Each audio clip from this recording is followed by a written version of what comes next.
Bonjour, hier avec Grégory Joron, secrétaire général d'Unité SGP, on a accepté l'invitation de la défenseur des droits adjointe chargée des professionnels de la sécurité. Alors pourquoi est-ce qu'on a accepté cette invitation, direz-vous? Parce que en plus d'être précurseur dans des grandes revendications salariales pour les policiers, et tout le monde en convient, il y a 4 ans et demi, on a compris que la place des policiers, elle était aussi auprès de l'opinion publique et pour faire comprendre la parole de ceux qui sur le terrain, tous les jours, sont confrontés à la difficulté de leur métier.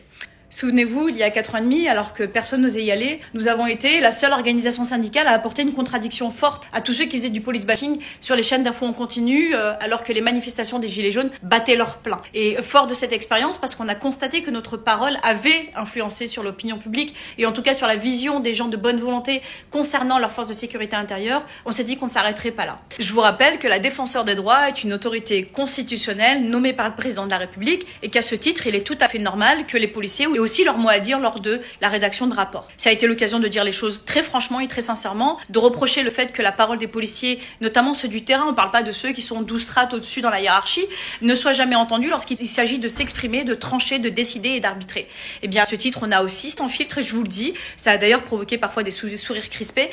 dénoncé le contenu d'une partie du rapport du prédécesseur de l'actuel défenseur des droits, c'était à l'époque Jacques Toubon, souvenez-vous, en juillet 2020. Il avait rédigé un rapport dans lequel, j'ai cité plusieurs exemples, mais je vous en cite un par exemple, il avait fustigé le port des cagoules lors des manifestations. Ça a été juste l'occasion de leur rappeler que ces cagoules étaient inifugées et que s'ils avaient entendu des policiers, on leur aurait dit tout simplement qu'elle leur permettait de les protéger des cocktails Molotov et des tirs de mortier. Bref, 2 heures d'échange sans filtre. Sans filtre, dixit les mots de l'un des collaborateurs de la défenseur des droits adjointes qui était également présent, à qui nous avons rappelé que en matière de bonne pratique, il faut aussi demander à notre administration d'en avoir à l'égard des policiers. Qu'en matière de respect, il faut aussi que notre administration en ait à l'égard des policiers. Et nous avons point par point démontré les difficultés que rencontrent les policiers au sein de leur administration, ces policiers à qui on demande tant et à qui on donne si peu. Ça a été également l'occasion, en fait, juste de conclure sur le fait que le prochain rapport du défenseur des droits, et nous l'espérons très fortement, ne sera pas rédigé sans votre parole.